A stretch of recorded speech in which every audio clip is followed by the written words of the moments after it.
The World Cup is 1 week away. I can't believe we're sat here saying this. Fraser, Joga Bonito, we are going full World Cup mode now. We're done with the SPFL. It's gone. It's been a memorable season for a lot of people. Maybe not for us as Brave Rovers and Air United fans, but certainly the Scotland national team have given us some moments, it's fair to say, this season already, and the World Cup's come up. Fraser, can't believe it's here already. I know, it really is crazy. Still a little bit of build up to go, but the boys are in the US, so I think that's as real as it can get. Lovely wee send off against Curacao, mostly. Yep. And yeah, World Cup fever is fully on. You've got your suitcase half packed, Callum? Or fully I've been packed? putting, when you're about to go away, you've sort of got a week before, and you don't want to wear the clothes you're going to take just in case they don't dry in time. So I've sort of put I put the Scotland tops away. They're safe. They're in the bag. Good. My lucky underwear your in the bag. String vest in there as well. String vest. Yep. My headband. I'm going full Rabsy Nesbitt for this. So you see me down Miami Beach. I'll be looking my best. But today we are going to be putting together our 11s for the Haiti game. We've probably been doing it. I've certainly been driving to work, and I'm tossing and turning on my Haiti X. I don't know how you're feeling about it. I'm pretty locked in, I think. You're pretty locked in? One or two positions. I've been locked in pretty much since November, I think.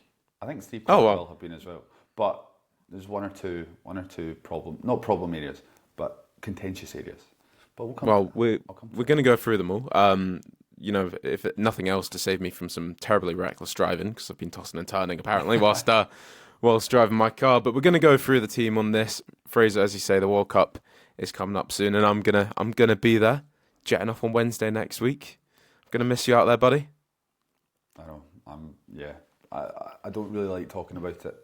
When you're introducing this episode, saying the World Cup's nearly here, we're there, I'm like, I can only really be so excited, because there's actually a side of me that is kind of dreading the fact that it's here, because it's all the more real that I'm not going to be out there. But there's going to be a party on this side of the Atlantic as well, so I will be fully in the mix of that. But yeah, I'm gutted I can't be there with you, but buzzing that you've secured a ticket or two.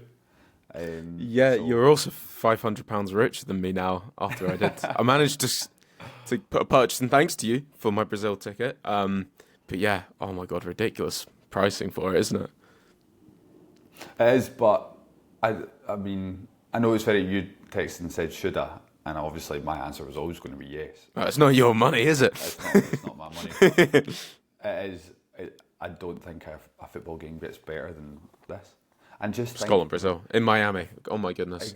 It doesn't get any better. And if Scotland, even if, with the way that the tournament is right now, even if we have two stinkers in the first two games, there might be a glimmer of hope. There will be a glimmer of hope that we could still go through. But the chances are, and I think from how I see it panning out, that we'll have at least 3 points. Okay. So we'll be going into that game with hope, with maybe a bit of expectation. And then you'll get to witness Joga Bonito, man. Scottish style and Brazilian style. So that is it. My two favourite forms of Joga Bonito are coming together in one game of football. It's gonna be beautiful, and as long as we go in with a bit of hope, something to be looking forward to. Up first in the group though, it's going to be Haiti, and as we say, we're putting our 11s together. But before we touch on that, we probably do need to mention the fact that Haiti almost probably caused some mini heart attacks for the Tartan Army, as we all woke up to see that they'd absolutely scudded New Zealand 4-0 in a pre-season friendly. And I don't think, pre-World Cup friendly. And I don't think I've ever heard people talk more about an international friendly before. I think people talk about this game more than they were talking about Scotland, Curacao. 4-0 to Haiti. What were your thoughts on that game? Worrying. I'm worried. Haiti looked electric on the break. Yes. Some really good goals, actually. They've got some firepower in the team. Wilson Isidore, of course, is a key man. The fact that he's declared for Haiti is brilliant for them, but not for Scott McKenna, John Suter and co. But yeah, they looked very, very good. I am heartened by the context of the match, I think, because I think you see that it's 4-0 Haiti, you think, wow, that is incredibly worrying. Can't remember the last time Scotland scored 4 goals in a game that they weren't a man to the good in. So the fact that they've got 4 goals in them at all against anyone in the world is concerning. But watch the highlights. And New Zealand, New Zealand were definitely unlucky not to have at least scored 1 or 2. And Haiti, I think maybe it's unfair to say the scoreline flattered them, but it wasn't a 4-0 game basically, and it was a friendly. And I think there was a lot of changes. No need for absolute panic. Then you're telling me? No, not hitting the panic button. Just the wee amber button beside the big red button. I think we can press for now. But interesting. Nah, New Zealand's they're a rugby country anyway. They're rubbish, man. Apart from Elijah Just, we won't say a bad word about Elijah Just on this podcast. But Jesse Randall, Callum Elliott, Scottish born. Was Callum? I did see that. Yeah, very interesting. Didn't know who I never heard of him. Elliott was beforehand. I won't lie, but he was born in Dumfries, I believe. So one of 3 players. Callum, putting you on the spot here, but one of 3 players out with the Scotland squad to have been born in Scotland. I think we've seen the same graphic. My friend. Yeah, Cameron Burgess and Harry Suter, isn't it? Yeah, he's there on we it. go. He's on it. That's no Martin Boyle though. Business, Callum. No Martin Boyle, which is an absolute shocker. We should be able to call him up, make up for it. But anyway, Haiti chat there. Yeah, I think I've been saying to you the whole time. My little fear this whole time is that Haiti are going to be a very tough game for us. I think, very briefly, just to say, I think the games that we see Scotland do well and aren't the games where we're having to take the game to the opposition and break it down. And you hear people using the word pump. We're going to pump Haiti. We're going to take the game to them. I'm not sure we've ever done that to anyone. So I almost look at the Morocco game and I'm like, I know what we're going to do and I know what we're going to be good at in that game. Obviously, it's one thing or another to say that world-class football players that will be playing in that game for Morocco, the same goes to Brazil, can change any game of football at any point in time. Some things that, Hakimi can do, you're not going to be able to stop it. But I know what Scotland are going to do in that game and have a chance. Haiti, I'm curious to see how this game goes. And maybe it'll be reflected in our teams as well. But you've mentioned some names there. Wilson Isidore, for example, just the type of player that I hate watching us up against. These individual talents in national teams that can really sort of be played in a way where they shine. You see how Tatia Chong was getting played in that Curacao team, sort of just quite a free role to roam about with that front two in a really physical team.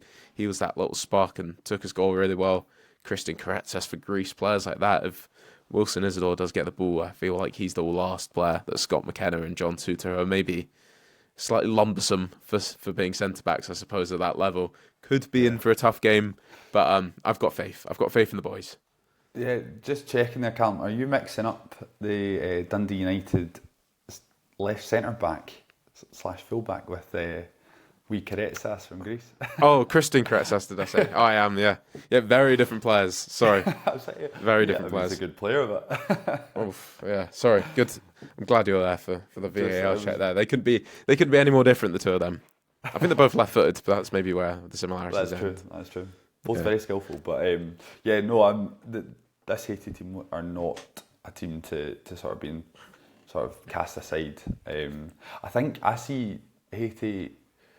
It will be similar to a sort of, in recent times we'll play Belarus, for example, and I would say they're probably better than Belarus on paper. They're better than Belarus, and these teams we've never steamrolled. We've not done it before. I don't think we're going to go to a World Cup and suddenly do it. So I anticipate 1-0, 2-0. Hopefully, I'd be more than happy with that. I think the issue is if the fans, if we go in thinking that we're going to, get our goal difference up 3-4-0, the chances are we're going to be disappointed with those expectations and with the players that Haiti have got, and also the conditions. I'd be happy with a 1 or 2-0 victory, and I think I've got the starting 11 that can help us on our way to achieving that, Callum. But we'll see. Yeah, no, I agree with you there completely, and I think it's the kind of game we don't panic. If the score's 0-0 at half time, that's not the end of the world either. Players, hopefully they can keep their cool, and what you say is going to be very hot conditions as well. Just keep their heads and play the game smart, and a 1-0, 2-0 win will definitely do. 3 points on the board's all we need. So you've mentioned the 11 there. will start in goal, and there's been a bit of debate. Unfortunately for Liam Kelly, I think he's fallen out that debate a little bit. But the battle of, even though he's played the most actually, I think out of the three options this season, but the options probably are Craig Gordon and Angus Gunn. And my goalkeeper for this team is going to be Angus Gunn. Mine too. The number one. Yeah. Seeing he was given the number one shirt usually can be a bit of a tell. I've noticed a lot of pundits and a lot of well-respected voices in Scottish media have been saying Craig Gordon has to be the number one. He's the obvious choice. I couldn't really. I feel like I'm getting sort of a bit gaslit into almost believing them, but I'm very sure that Angus Gunn should be the number one. I think when he has played, he's shown his qualities. I think there's been very few occasions where he's had bad games in Scotland in a Scotland shirt. Obviously, that Germany game, maybe in the Euros, but you'd say that about absolutely everyone. Craig Gordon did come in and was dependable. He wasn't, absolutely peppered down with saves, but everything he did, I think, in those recent games, he was solid and impressive. Everything you'd probably expect from Craig Gordon, but he is 43 years old at the end of the day. You can't get away from that, and came into Hearts this season, made that one great save against Dundee, obviously took a few headlines, and he was back in the team after that, and obviously dropped out the team quite quickly after that as well, because, yeah, he is 43 years old, and there's no getting away from that. Shame that Angus Gunn's not played more football, but deserves that number one spot, definitely, for me coming into this competition. Yeah, no question for me either. For example, we saw the save he made against Greece at Hampden, which I think it was 2-1 at the time. Yeah, that was a huge save. Huge save. It might even have been little Christian or little Karetzas that whipped that in, and it was flying top corner, great save. He's a good goalkeeper, very dependable. I think, to be honest, very similar in quality to Craig Gordon. If Craig Gordon were to start, I'd be more than happy with that. Wouldn't have any qualms about it. But I think Angus Gunn he's a number one. He's a bit younger, possibly a bit more agile now than Craig Gordon. But so for me, he has the edge. But again, I can understand why people would be touting Craig Gordon to start. But I couldn't really. I don't think it's, it wouldn't be a crime if Angus Gunn started over Craig Gordon. I think both goalkeepers are fantastic. But for me, Angus Gunn just has the edge. Yeah, I couldn't agree anymore. Like, if I'm there, I'm not trying to rub this into you again. I'm there. I'm outside the Boston Stadium. Was it what was it called again? I've completely forgotten the name of the stadium. That's the. I've just been booking. I've booked the baseball as well. I forget my names. The Gillette Stadium, of course. Yeah, I am going to Fenway Park as well. To rub it in even more, Fraser. Sorry. Yeah. I'm outside Gillette Stadium. So happy for you, Callum. I'll send you some pictures. Don't worry. If I'm outside the stadium, I get the team news that Craig Gordon's in goal. Yeah, I'm not sweating. I'm looking at it for 5 seconds and going, that's the decision, and I'd fully back him. So Angus Gunn, as you mentioned, that sort of just. He's got the advantage of age on him, possibly a bit more agile, and he stood up when needed in a Scotland shirt in the past, so definitely the pick and goal. The one thing we have discussed in Fraser is that we are both going for a back four here. That's the only thing we said. We haven't told each other our teams. So should we reveal our back fours next? Do you want to say who is there for you? All across the back four or one at a time? Do you want to go? We can go across the back four, I think. Okay. I'll go from right back. I've obviously gone for Aaron Hickey. And then right centre back, I've gone for Jack Hendry. Left centre back, Scott McKenna, and left back, Andy Robertson. Okay, I think we've only got one talking point at all back here. I've gone for Aaron Hickey at right back, Andy Robertson at left back. Centre backs, I have stuck in with Scott McKenna and John Souttar. Difference here then is I think 3 of the 4 do sort of pick themselves here. Scott McKenna's been operating at a high level, and he's not always the most sexy player out there, but in terms of your left-sided centre-backs, he does the job. And both full-backs also sort of pick themselves. Kieran Tierney missing out on the team there. Right centre-back, Jack Hendry. Tell me why. You've gone for Mr. Jack Hendry out in Saudi Pro League he's been, eh? Well, it's been well documented. Have you been watching the Saudi Pro League? You've been scouting him out? Not intently, but I have, I'm fully up to scratch on Jack Hendry's abilities, and I like him. I think, whenever he starts for Scotland, more than happy for him to do so. I just think, and he's come out, he's almost sort of sold himself to maybe Steve Clarke in the press this week, maybe to the Scotland fans as well, where he's come out and said, he's ready. He's been in Saudi Arabia for the last 2 years. If there's anyone that can cope with this heat out in Miami, whether it's up in Boston, it's him. And that was enough to sell his starting place to me. I think also, when you consider the goal that we conceded against Curaçao, now I fully put the blame on Scott McKenna for the conceded goal last weekend. So it's a little bit confusing why I've stuck with him and dropped John Souttar. But I just think that Jack Hendry has a bit more pace possibly than John Souttar.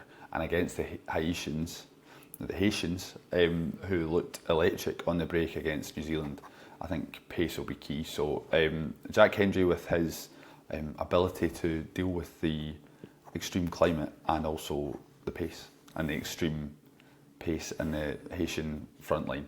So that's why I've gone for Jack Hendry. John Souttar, I think, will be, for me, is probably better suited to Morocco game, Brazil game. He will put his body on the line. He will head at everything, slide tackle anyone. So I would be looking to start him maybe in those games, but I just think possibly for this game, Jack Hendry, good on the ball, athletic, and can cope with the heat.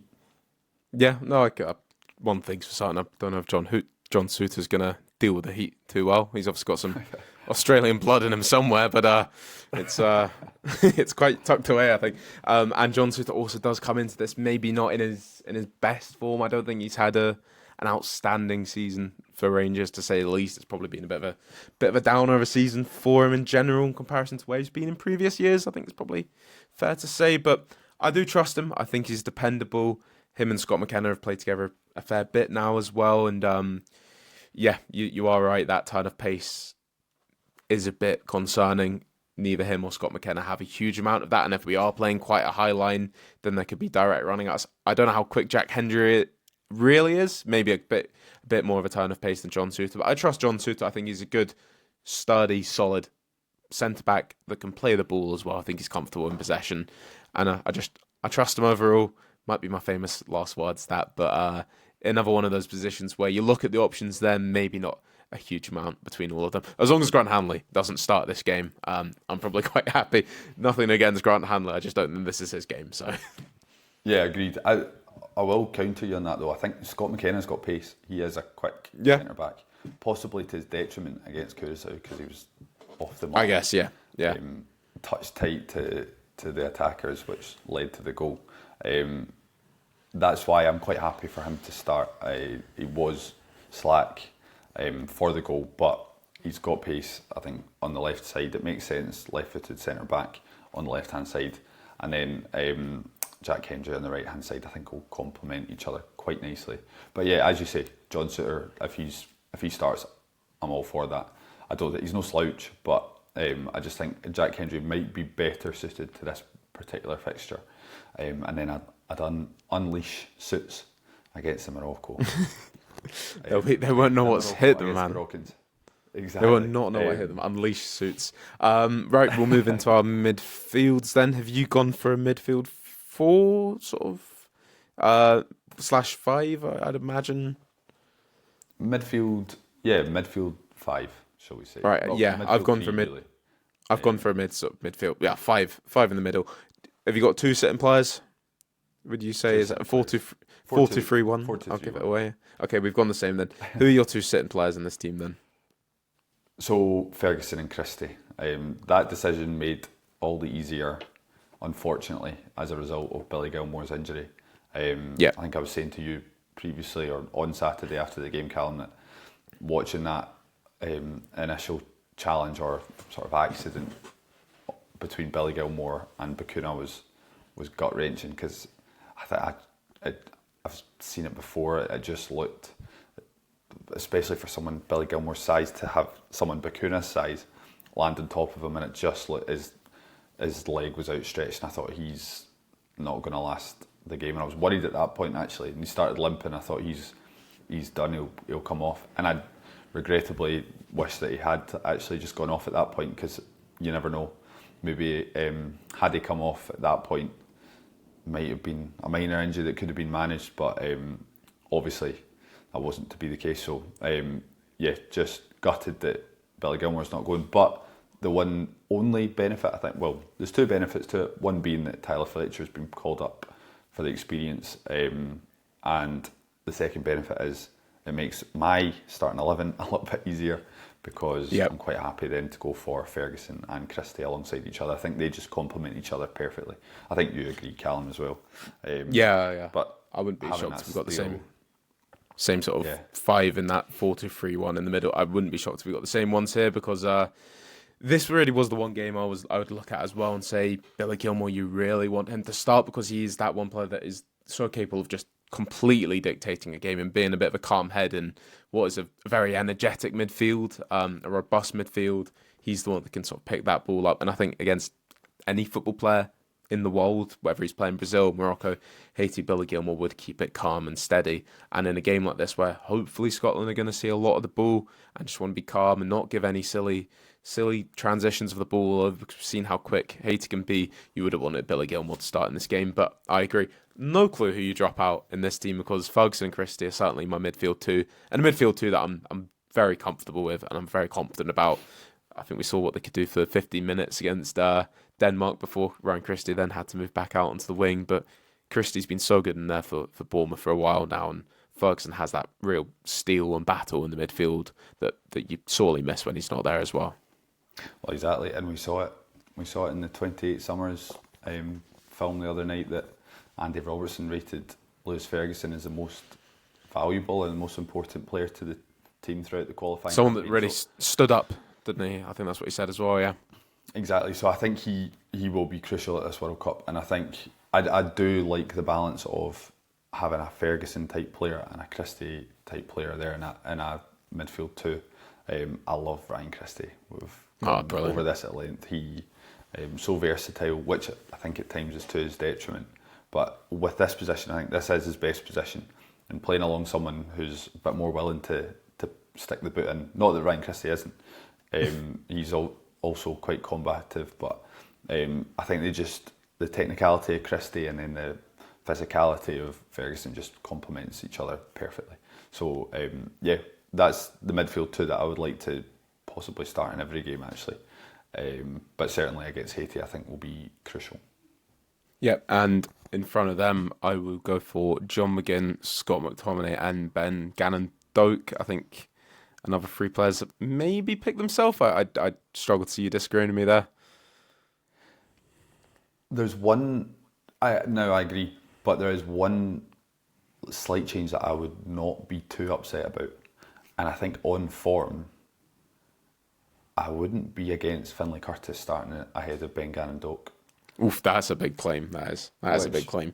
Possibly is. Ben Gannon-Doak was brilliant against Curaçao, but he does lack the end product. Finlay Curtis has got that in abundance at the moment. He was brilliant until he had to do something with the ball, keep it put across into the box. Yeah, he is so crucial. And I think against Morocco, against Brazil, Ben Gannon-Doak is going to be an absolute gem for us, because given the ball, he's the outball. Players. He will give John McGinn a break for when he's absolutely blown out his arse from the 35-degree heat. So he will be crucial. But at times against Curaçao, despite the fact he beat his man on 6-7 occasions in the first 45 minutes, he didn't really land a good cross. At one point, no. I think he shot, and it was possibly the worst cross-come shot I've ever seen.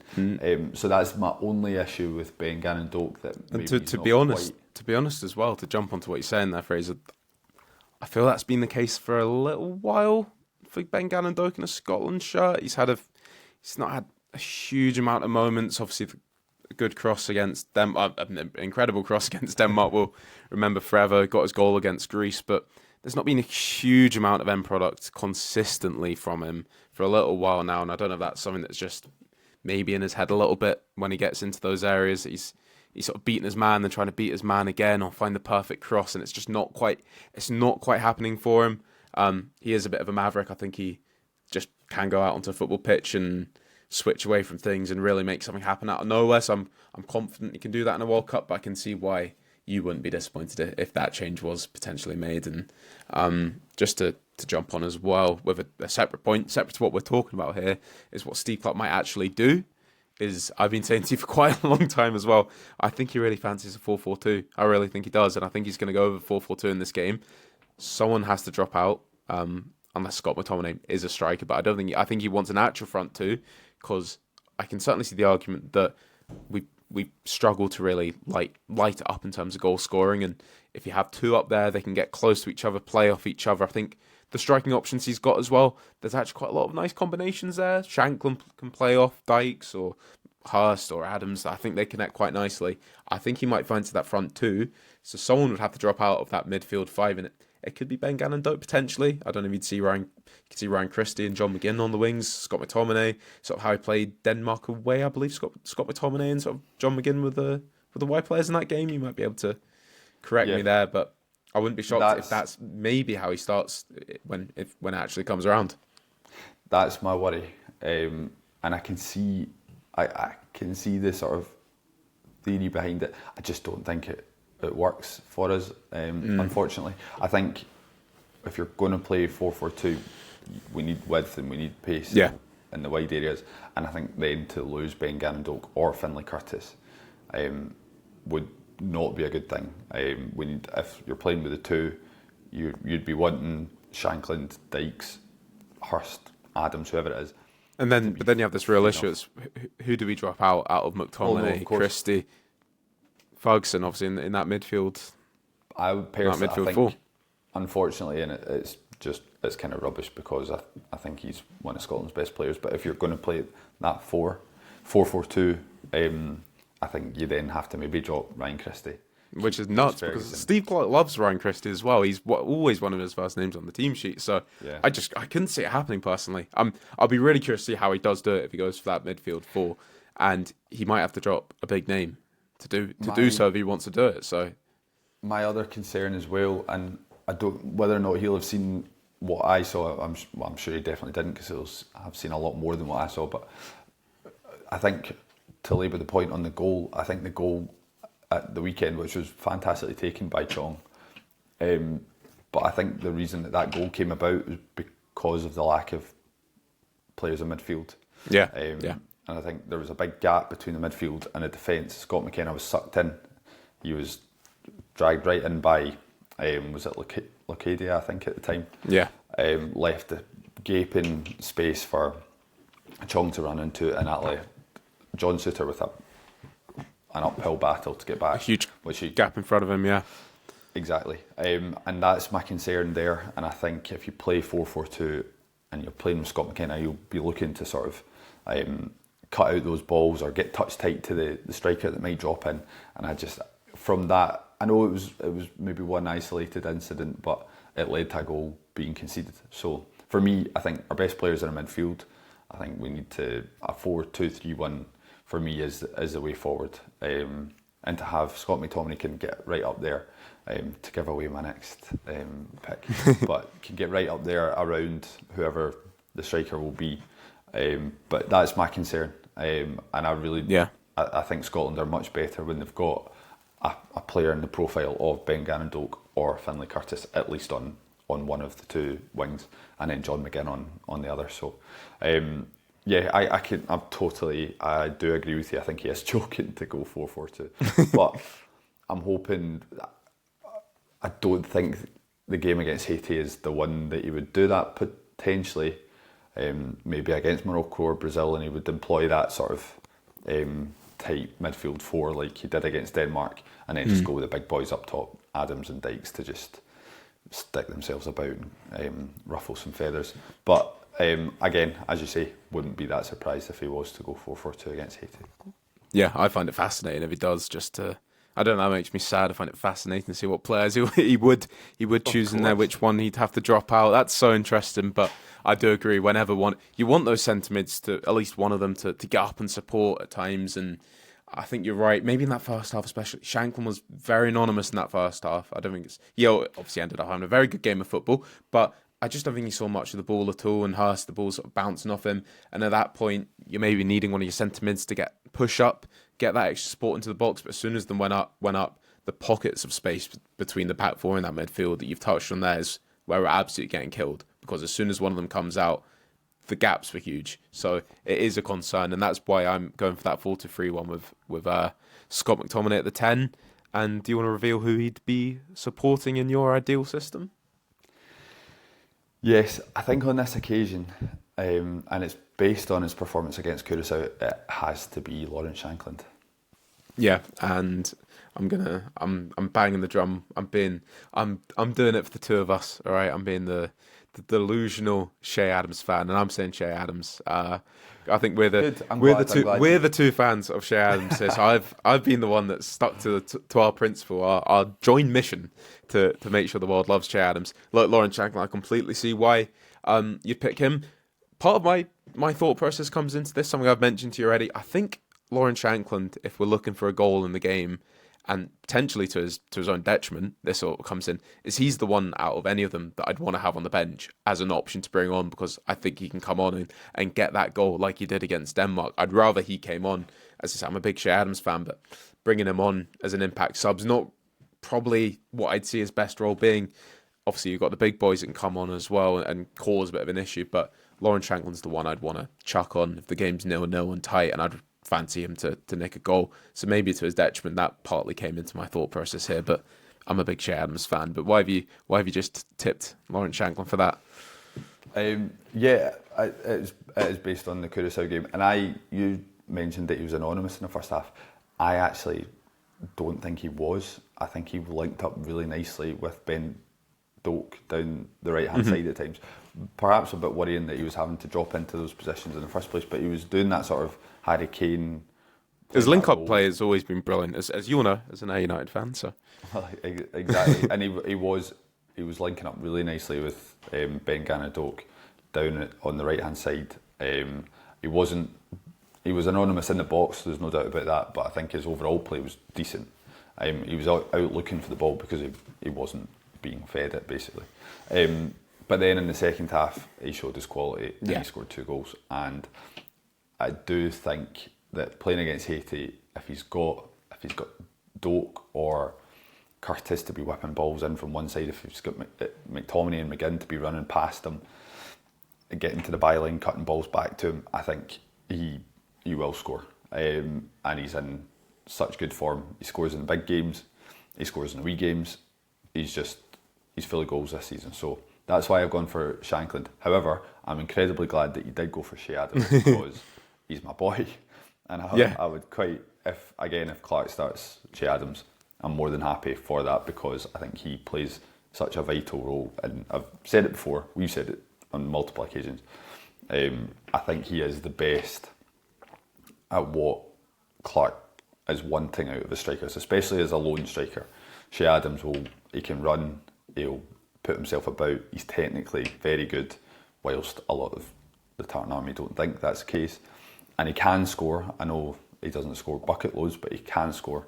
But as we've said before, I don't think his role as a lone striker is really actually to score all the goals, which sounds a bit crazy. But when you've got McTominay, McGinn, Ben Doak, Christian Ferguson as well, who can score, they're probably the greater goal threat than a lot of the strikers that we've got in the squad. So I think the attributes that Shea Adams has are brilliant for a 4-2-3-1 sort of formation. And against Haiti, I think it would work. But I'm going with Lawrence Shankland because I just think he's banging form, and he looked good all over the park, out with his 2 goals as well. And he was linking up nicely with Ben Doak, which I do not think is a bad thing either. So that's my reasoning for that. But all that to say, I'd be quite happy with either or.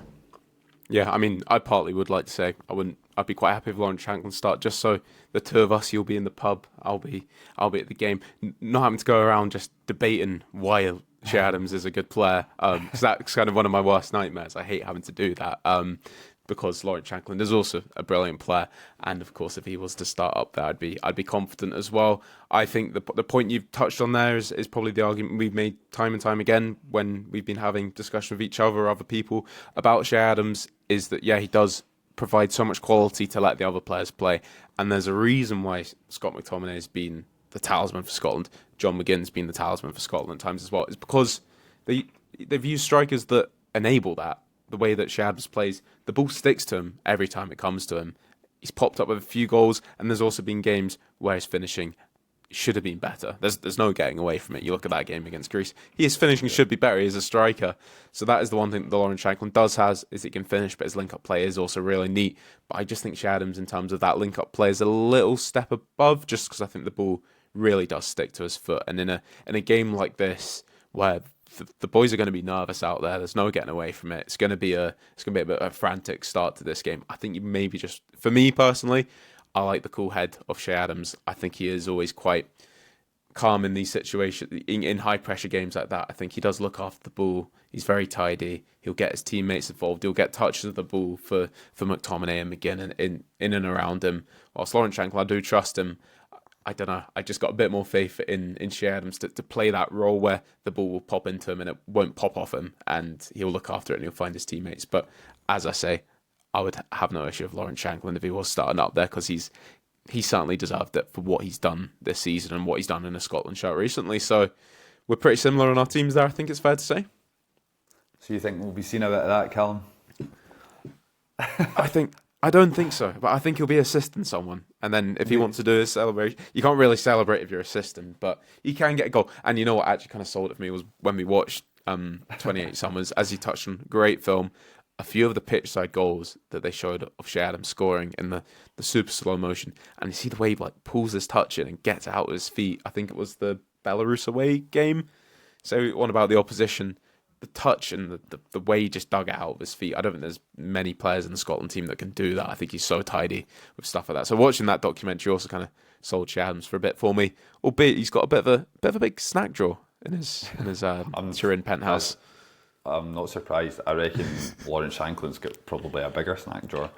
That's speculation now. But yeah, Che Adams is a big boy. You don't have those muscles and that trunk without having a big snack drawer. So, but listen, if it does the trick for him, if that energises him, Jamie Vardy liked his Red Bulls and snus. So, Che Adams likes a chocolate bar. That's all right by me. But I echo everything that you said. And Che Adams also, if we're looking at the climate argument, is Lawrence Shankland the whitest man in Scottish football? He might not be as sort of heat hardened as Che Adams is from Torino, so who knows? But both strikers. Well, Lawrence Shankland in very good form. Che Adams not in such good form, but I think both strikers would be brilliant in this 4-2-3-1 formation that we've put together here, Callum. So, I'll tell you what, Fraser, you will not tune into the BBC podcast and hear an argument to say that Che Adams could start above Lawrence Shankland because his skin is less white. No, that's not what I was saying. I meant to say pale. That's a yellow card there. That's a yellow card. I knew what you meant, but be careful with that one there. Yeah, sorry. We'll pack the fact to 50 and he'll be fine. That was a VAR check on you there. So yeah, please edit that bit out. But no, my point being that Che Adams plays in the heat. He plays in the heat of Torino in Italy, and the climate is much more Mediterranean-like than Leith. So, not Leith, sorry. I'm following you. Man, I'm going to get cancelled by Hibs and Hearts fans now as well. So he doesn't even play for Hearts anymore, apparently. But that's something to talk about another day. Apparently so. We don't follow that. We're just about the national team here. Fraser, you're going to finish us off as well. A couple more points. You've got some quick fire questions you wanted to get through? I do, yeah. Because it wouldn't be Scotland at a major tournament without trying to predict everything that's going to happen, Callum. So I'll fire some out, and we've got to nail our colours to the mast. We did it at the start of the SPFL season. We predicted who was going to win in the leagues and get relegated. Some better than others. This time we're going to predict Scotland at the World Cup. So we'll predict where Scotland will reach at the tournament. What are you saying to that? Oh, you put that on me. I think we get out of the group. Okay. I'm confident we get out of the group. I think we pick up 4 points in our first two games. And I'm not sure. I'm also not going to say I don't know what way around those points are going to come. I think we could beat Morocco, maybe draw Haiti, or the other way around is probably the more fashionable way to say it. But I think we could get 4 points from those two games.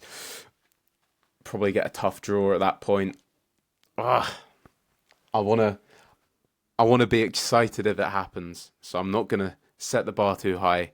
I'll set myself up for not too much, and I'll say out at the round of 32. But that's like with a little wink. That's a little wink on that one.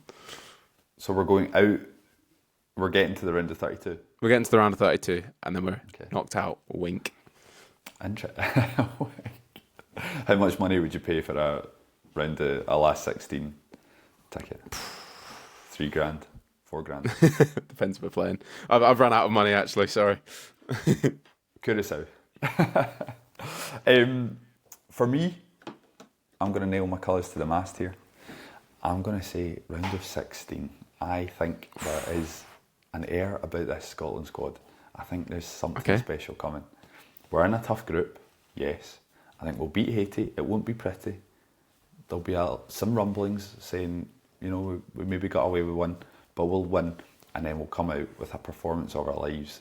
And I'm thinking we could pull a Costa Rica 2014. Ooh, okay, don't mind it. England bottom of the group, Italy, Uruguay, and then top was Costa Rica. I think Scotland, listen, I think we've got it in us. I love it. I love this optimism. But I think we could come second. And if we come second, I think we maybe then get top in the Dutch group, if I'm not mistaken. Oh, is it okay? You've done more research than me, so. I'm not, I could be wrong there, but that would be maybe the Dutch or Japan, or is it Sweden that's also in that group? And these are good teams, but they're not unbeatable teams. And I think we've got a bit of a scalp in us. I think we'll maybe get to the round of 16. And at that point, we'll maybe come up against one of the big boys who will be too much. But I think we're a last 16. I think we're one of the best 16 teams in the world. This is it. I also saw a graphic on Twitter or X and today, and it was the average age of all the squads, and I think Scotland is possibly like the 6th oldest squad at the tournament, which is probably just even gone down since Billy Gilmore was swapped or subbed for Tyler Fletcher. But I think that will work in our favour. We've got the youth, we've got the Gallus wee guys that are coming in. Finlay Curtis, he's got a bit of something about him. But you've got all these guys that have been there for years. They know it's kind of their last dance, and I think the experience will see us over the line. And I think round of 16 is where we'll get to. You've been drinking the San Pellegrino today, haven't you? Yeah, probably am drinking a little bit too much San Pellegrino there, but a man can dream. So next one, Callum, who will be our most important player? Most valuable player. We're going to America. The MVP, Fraser. Got to get that right. That's true. Sorry, that is true. This is your sport as well, your country, your domain. So I'll give you that MVP. MVP, right. I'll go a bit different here. I'm not going to go what you're probably expecting. And maybe I've just been listening to too much Andy Robertson, been watching too many documentaries. But I am going to say Lewis Ferguson. Lord the Fergie time in the middle of the park. I think he is absolutely crucial. His power, his running in there. He's the one that can make those sort of overloads in either box. And in games where those transitions that we've sort of been talking about throughout this podcast, see the goals that Haiti could score, for example, in their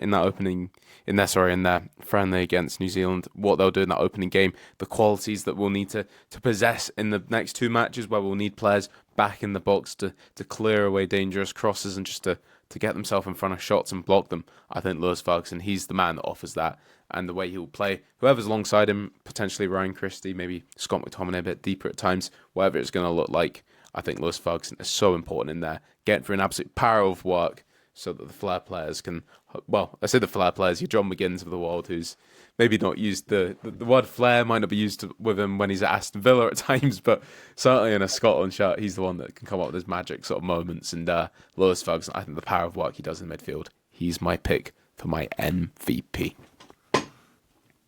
It's hard to disagree with that. However, I think But you he'll will. be.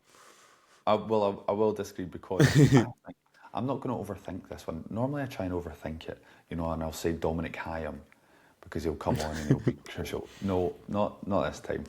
Our MVP at this World Cup is going to be Super John McGinn. John You McGinn, say there's okay. no, you say he's not a flair player. He is nothing Hey. but flair, Callum. Thiago Silva name checked him, said he's going to be the He biggest threat did. to Brazil. He did. He's Yeah. in red hot form. He's a Europa League winning captain. He scored goals in a European semi-final already this season. He is in red hot form. I am incredibly excited to see Super John McGinn. I want to see the goggle celebration at least 3 times in the group stages. I just think I think it's for him. We never saw him against Curacao. He's riding high off of the Europa League win, end of the season Champions League for Aston Villa. He's possibly playing the best football of his career. I just think it's perfect timing for him. And I think he maybe wants to right some wrongs because for Scotland, maybe the last Euros was a little bit underwhelming. Not this time. Well, I think it's potentially fair to say as well. John McGinn, man's a legend, of course. He's had so many big moments in a Scotland shirt. I don't think when you look back at John McGinn's Scotland career, he's going to be an all-time player. Of course he is. But in terms of having like a moment that you look back at, I think he's possibly got another chapter he can add to that. Because you look at so many of the boys in that Denmark game, other players and other qualifications. John McGinn's always been there, and he scored so many big goals, but he's maybe not had some of the moments that some of the other guys like Scott McTominay certainly had when you look back. I think he could definitely write himself an extra sort of special story in this tournament because I think if anyone deserves it, it's definitely John McGinn, isn't it? Yeah, I really do. I think I've said it before already today. I just think there's something in the air, and I think if anybody is going to bring that all together, it's going to be John McGinn. So I think he's got an apology for the nation that he owes us after the Iron Brew advert. So I think he needs to come out strong. I think he needs to get us a couple of goals, and I think he will. And the Brazilians and the Moroccans will not want to go near him. Haiti will be marking him as a danger as well. So I think he will be the man that will steer us to the knockout stages. I'm all for it. What's your next quick fire question? The next one, Callum, is surprise package. Give me a minute to think about this one. You give me yours. Well, that's I've given you that, and I'm thinking, what is my surprise package? I'm going to go. It's maybe not so much of a surprise package now as it would have been actually only about 2 weeks ago. But I do think Finlay Curtis will be a surprise package for every other nation at the World Cup because he will not be in the radar of Morocco's scouting team. He will not be in the radar of Brazil's analysts. I did see someone tweet actually and say it's really quite funny to think that Carlo Ancelotti and his team are sitting down watching Kilmarnock versus Livingston highlights to see Finlay Curtis and what he's going to bring to the Scotland team. So that tickled me. I think he will play much more of a role than most people probably thought he would when he was picked in the squad. Seeing how he impacted the game against Curacao, he was brilliant. He's in red hot form, and I think he could be potentially, if Ben Gannon doesn't quite reach the heights that everyone hopes and expects that he will. I think Finlay Curtis is a ready-made replacement. I think he could be off the bench. I don't think he's going to start any of the games really, but I think he could make a big impact off the bench. So for that reason, I think he could be the surprise package in the squad. Yeah, I think there's almost been a quiet uprising in expectation for Finlay Curtis. Certainly from a Scottish perspective recently, there's definitely a lot of eyes on him now, and rightly so, given the way he ended the season and his performance against Curacao there. But certainly to the rest of the world, a surprise package. Fraser, I've thought of mine, and again, I'm going. You've gone right down the middle here. You've gone quite missionary with your choices here. I'm going wild with my choices here. They make no sense, but my surprise package, and you can call me mad. I'm gonna say Aaron Hickey. Okay, I hope for good reason. For good reasons, yeah, because Aaron Hickey's a great player. Everyone knows Aaron Hickey's a classy football player. But honestly, I know you're the biggest fan of him as well. I don't think he's quite got that like complete massive reputation when it comes into world football, but I think he can do anything with a football, and I think the World Cup is going to be a perfect opportunity for him to showcase that he can be an elite level right back as well. Had a bit of a tough game against Curacao. He was getting absolutely battered around by some of their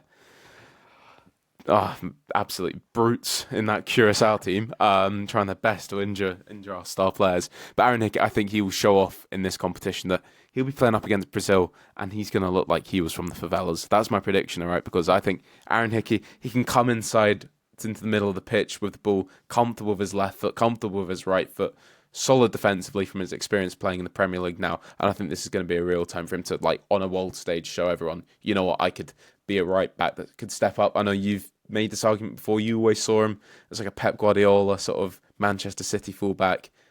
You know what? And I wasn't certain at first, and there's been bumps along the way when it comes to Aaron Hickey.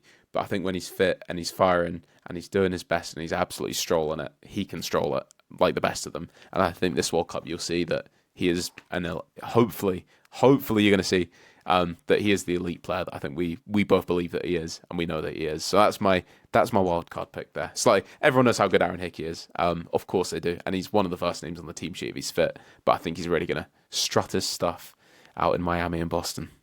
So you think he could be the best right back in Group C? I'm a bit of an Arsenal fan as well, so I'm not over the Champions League final. So I'm going to say yes. I'm actually going to say that. Yeah. Good. I was a little bit concerned watching Aaron Hickey against Curacao, but that's all I needed. The fuel to my fire, Fraser. Just a wee bit concerned because he looked like he was possibly half asleep. But I feel like Aaron Hickey goes through life like he's half asleep. Like when people, when there's a picture of him, it looks like maybe he's just woken up, or when he's in an interview, it's kind of like, oh, he's probably just woken up. So he's kind of a chill guy. Yeah, he's a chill guy. And I kind of was playing against Curacao. I think he maybe went into that thinking it's a friendly, I'll get my foot on the ball, play some passes, and then he had Jurgen Locadia firing across the penalty box to stick the elbow on him. So yeah, I was glad he was taken off at half time. I think hopefully he'll get some minutes against Bolivia. He doesn't need friendlies, all right? He walks through friendlies. He's ready for the world stage, I'm telling you, all right? And he's going to stand out, and people are going to say he is the best Scottish football player there is, all right? Do you want me to build on your surprise package, Callum? Go for it. Add on. My supplementary surprise is that he will get moved into centre midfield, and Nathan Patterson will come on. And everyone will be like, what is Steve Clarke doing? This guy's a nutter. He's doing it again. He's just not pressing it. And Aaron Hickey will just start spraying the ball. He'll be the best centre defensive midfielder for 20 minutes in that game against Brazil, when Steve Clarke's just gone, do you know what? Here we go. It's 20 minutes, do or die. And Aaron Hickey will go from right back to centre defensive midfield, and he'll win us World Cup. I'll be there for it. I'm excited for it. My other wildcard pick is that Anthony Ralston is going to come on for 15, 20 minutes, and he's going to be superb. No, I'm not kidding you. I'm not. People love to knock him. He's going to come on for 15, 20 minutes. Nathan Patterson has done nothing to fill me with much confidence because he doesn't look like he has any. Anthony Ralston's going to come on for 15, 20 minutes, man, and he's going to header every ball away. You remember when Nicola Sturgeon was tweeting about Stephen O'Donnell's performance at Wembley? John Swinney's going to be on his account. Anthony Ralston, modern day Scottish hero. Any young boy should look up to this guy. You know, he shows a bit of endeavour. He's going to be fine. That's just what he does. All right, that's just what Anthony Ralston does. He's fine, and and people are going to lose their shit about Anthony Ralston putting in a solid performance, and I'm there for it. Okay. I think, Callum, you might have a prime position to see Anthony Ralston recreate that picture against Neymar when they were playing Celtic against PSG in the Champions League, when he laughed. I'm all for it.